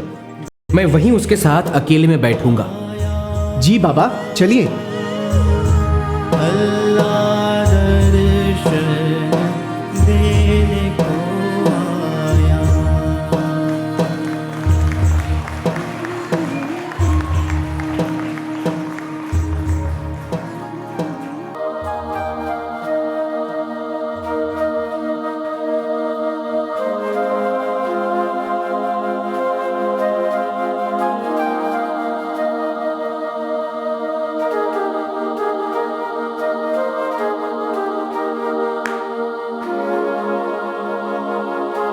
सखी बाबा एक अच्छा मस्त है, बहुत ही अच्छा।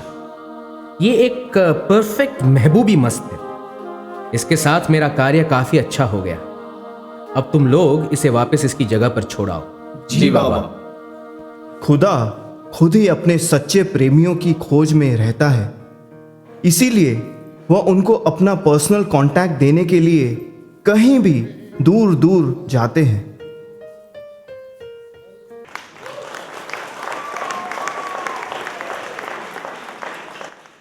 1944 के नवंबर महीने में औरंगाबाद गए।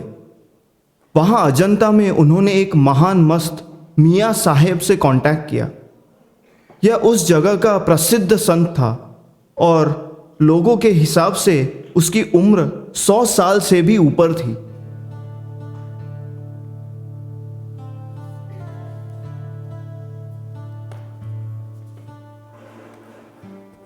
मैं आपका ही इंतजार कर रहा था। आइए, आप यहां इस सोफे पर बैठिए। खुद भी खुद आजाद बुदी, खुद गिरफ्तार अमादी। एरज, इसका क्या अर्थ है? तुम आजाद थे, मगर अपनी मर्जी से दुनिया के फायदे के लिए तुमने अपने को बांध लिया। ये एक बहुत ही एडवांस मस्त था। बहुत से मस्त व संत मुझे अवतार के रूप में नहीं जानते, लेकिन वह मुझे उनके स्टेशन यानी उनकी आध्यात्मिक प्रगति के हिसाब से पहचानते हैं। उससे आगे वो मुझे नहीं देख पाते। बाबा मई 1945 को मेहराबाद से हैदराबाद गए। उसके बाद जून में वे वारंगल गए, जहां उन्होंने एक अच्छे मस्त ब्रह्मचारी से कांटेक्ट किया। कभी कभी बाबा खुद न जाकर अपनी मंडली द्वारा भी अपना कार्य मस्त से करा लेते थे। बैदल, तुम उसके पास जाओ। जी बाबा। मत आओ, मत आओ, मेरी सीमा में कदम मत रखो। बाबा, वो तो मुझे अपने पास भी नहीं आने दे रहा है। रहने दो बैदुल, रहने दो। वो एक जलाली मस्त है। काका, तुम जाकर उससे कहो हम यहां सिर्फ तुमसे मिलने आए हैं। कहो। जी बाबा। सुनो, हम यहां सिर्फ तुमसे मिलने आए हैं। क्या उन्हें अपना बोझ डालने के लिए कोई दूसरा आदमी नहीं मिला? उन्हें कहो, उन्हें कहो मैं किसी से कुछ नहीं लेता और मैं किसी को कुछ नहीं देता। जाओ। काका, जाओ जाओ और उसको उसके इस असहयोगी व्यवहार के ऊपर कुछ सुनाओ। जबरदस्त सुनाना, जाओ। जी बाबा। तुम कितने सुस्त व गैर जिम्मेदार हो। तुम यहां पूरे दिन क्यों बैठे रहते हो और कोई भी जिम्मेदारी क्यों नहीं लेते? यहां से फौरन चले जाओ, वरना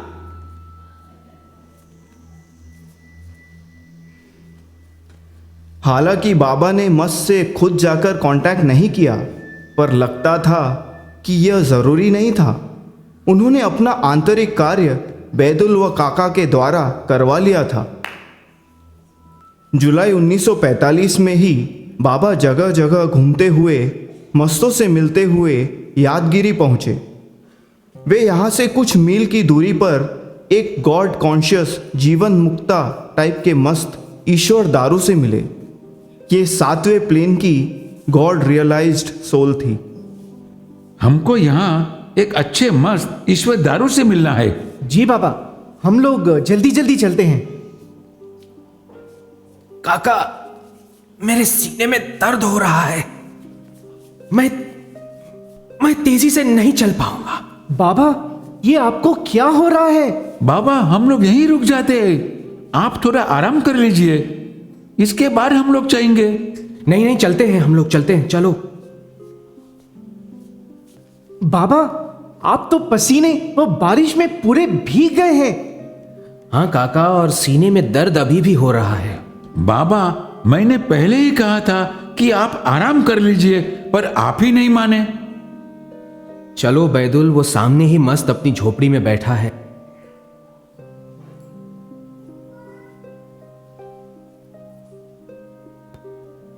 काका, ये बाबा के प्रति कितना प्रेम दिखा रहा है। हाँ बैदुल।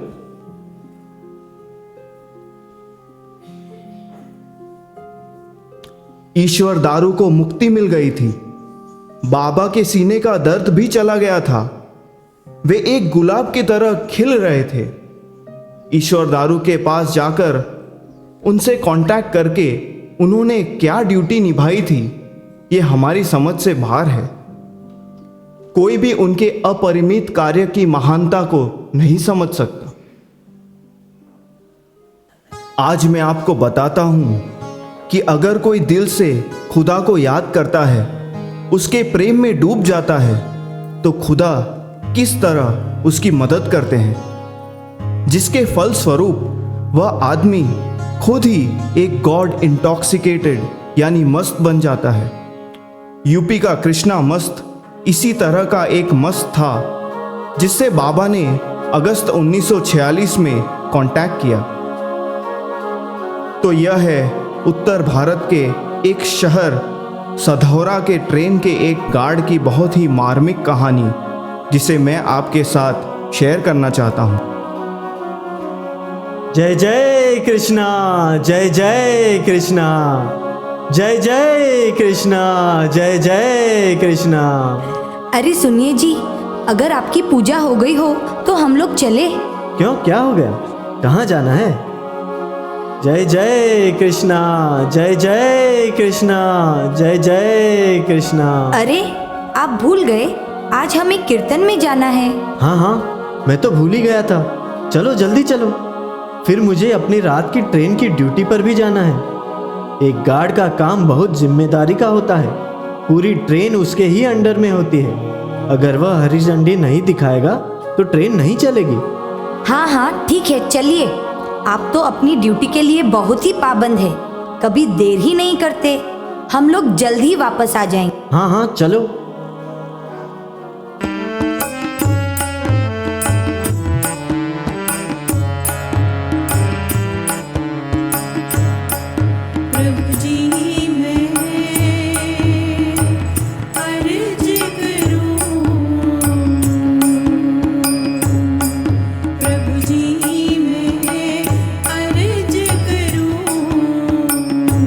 मेरो बेड़ो लगा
अरे ये क्या, सुबह होने वाली है।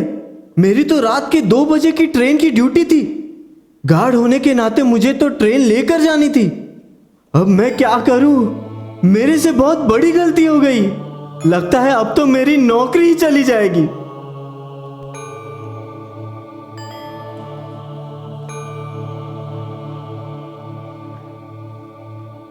चलो जल्दी से स्टेशन मास्टर से माफी मांग लेता हूँ। मुझसे बहुत बड़ी गलती हो गई। अरे क्या हुआ? ट्रेन कहाँ है? सर मुझे माफ कर दीजिए, मेरे से ट्रेन छूट गई। मैं अरे क्या हुआ? क्या कोई ट्रेन का एक्सीडेंट हो गया है? क्या हुआ? सर मैं नहीं जानता, मेरे से तो ट्रेन छूट गई। तुम्हारा क्या मतलब है? तुमने ट्रेन कहाँ मिस की और तुम यहाँ इतनी जल्दी वापस कैसे आ गए? सर मैं यहाँ जल्दी वापस नहीं आया, बल्कि मैं तो यहाँ पिछली रात को ट्रेन के समय पर आ ही नहीं पाया था। अरे ये तुम क्या कह रहे हो? तुम तो रात को ट्रेन पर आए थे, अब क्या हुआ? नहीं सर, मैं तो अब भी आया हूँ। क्या बेवकूफी है? रात को हम दोनों ने साथ बैठकर चाय भी पी थी। तुमने ड्यूटी बुक पे साइन भी किए थे, देखो।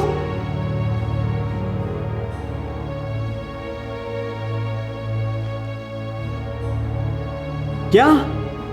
ओह, अब मेरी समझ में आया कि क्या हुआ। रात को जब मैं भजन के प्रोग्राम में था तो इतना लीन हो गया था कि मुझे समय का ध्यान ही नहीं रहा। ओह, तब तो ये सिर्फ भगवान कृष्ण ही हो सकते हैं जो मेरी जगह आए, स्टेशन मास्टर के साथ चाय पी, मेरे साइन किए। ओ भगवान, मेरे इतना याद करने पर आप स्वयं आ गए। ओ कृष्णा, ओ कृष्णा, ओ कृष्णा, ओ कृष्णा, ओ कृष्णा, ओ कृष्णा, ओ कृष्णा। सर मैं अपनी नौकरी छोड़कर जा रहा हूं। अरे सुनो तो सही। ओ कृष्णा, ओ कृष्णा, ओ कृष्णा, ओ कृष्णा, ओ कृष्णा, ओ कृष्णा।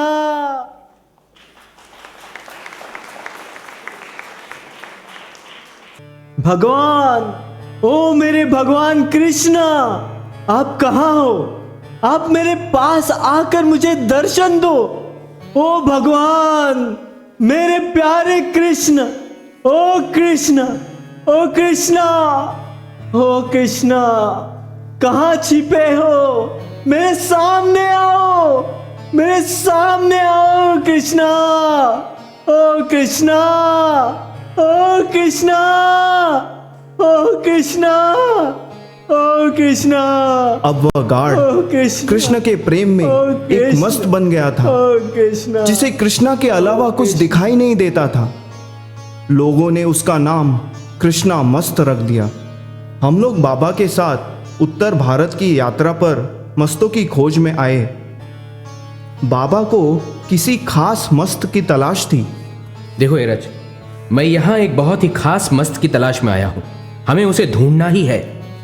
जी बाबा, चलिए हम लोगों से पता करते हैं। ठीक है, चलो।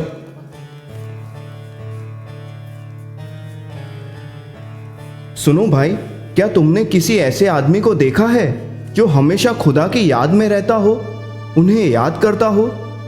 खुदा की याद में? हाँ हाँ, मैंने एक ऐसे आदमी को देखा है जो पागल जैसा दिखाई देता है और हर समय कृष्णा कृष्णा करता रहता है। लोग उसे कृष्णा मस्त कहते हैं। वह जहाँ जाता है वहाँ की दीवारों पर भी कृष्णा कृष्णा लिखता रहता है। एरज, इससे पूछो वो कहाँ है। जल्दी पूछो, कहाँ है वो? भाई, ये कृष्णा मस्त हमें कहाँ मिलेगा? हाँ, मैंने उसे यहाँ से थोड़ी दूर पर एक पेड़ के नीचे बैठे देखा है। चलो एरज, चलो जल्दी चलो, मुझे उससे फौरन मिलना है। जी बाबा, चलिए। उस मस्त को हम एक छोटे पहाड़ी शहर नहान में ढूंढ रहे थे। बाबा वो मंडली के वहां पहुंचने से पहले ही वह कृष्णा मस्त वहां से जा चुका था और फिर जगह जगह लोगों से पता करने के बाद उस जगह पर पहुंचने से पहले ही वह मस्त वहां से चला जाता था।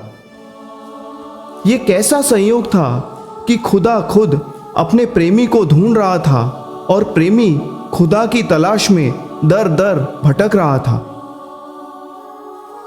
बाबा, आज तो वो क्रिसमस मिल ही जाना चाहिए। कृष्णा, कृष्णा, बाबा, कृष्णा, ये आवाज सुनिए। ओ कृष्णा, कोई कृष्ण का जप कर रहा है। कृष्णा, यही ओ कृष्णमस्त कृष्णा, होगा। कृष्णा, कृष्णा, ओ कृष्णा, ओ कृष्ण, कृष्णा, कृष्णा, ओ कृष्ण, कहाँ? कृष्णा, कृष्णा, ओ कृष्ण, कृष्ण, कहाँ है आप? कहाँ है आप? ओ कृष्ण, कृष्ण।